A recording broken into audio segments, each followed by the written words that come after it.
If you're interested in investing in commercial real estate, you've probably run across the term triple net lease and wondered exactly what it is or how it is different from a traditional lease. Today we'll go over the basics of triple net leases and the pros and cons for both investors and tenants.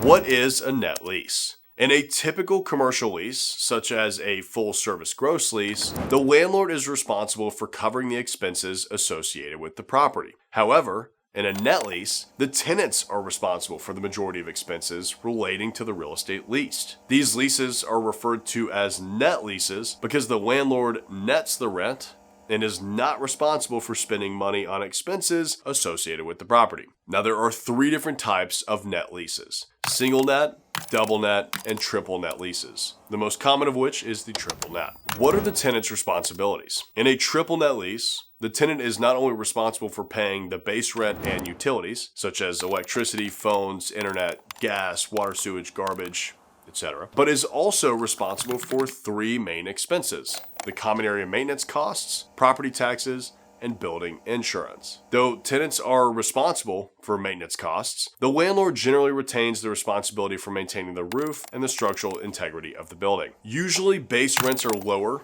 for triple net leases than they would be for a typical gross or percentage lease because the tenants have more responsibility and the landlord doesn't need that buffer to protect their returns. Tenants are drawn to these leases because of the lower rents, and they can typically renovate and alter the properties more than they would be able to in a standard lease agreement. This does mean that tenants have more work to do on the property, such as repairs, landscaping, etc., which may be a con to some, but for many groups, it allows them to have full control over their brand image. Tenants are also responsible for unforeseen maintenance costs and increases in taxes to a certain agreed upon extent. What are the investors' responsibilities? Investors are drawn to triple net leases because they have less managerial and financial responsibilities, less risk, and triple net properties provide a steady source of passive income. Most investors leasing out properties want to have little to do with the property. They want the rent to roll in, and they don't want to deal with any issues that may arise with the site. Investors can typically achieve these goals through triple net leases. A main pull for investors, as you can imagine, is the solid income stream. Triple net leases are generally longer term. The average triple net lease runs about 10 to 15 years, and they can actually be even longer than that. This locks in tenants for a far longer period than a typical commercial lease would. Tenants that sign long-term leases are generally established businesses, and that provides reliable rental income for you, meaning you won't have to worry about replacing that income for quite some time.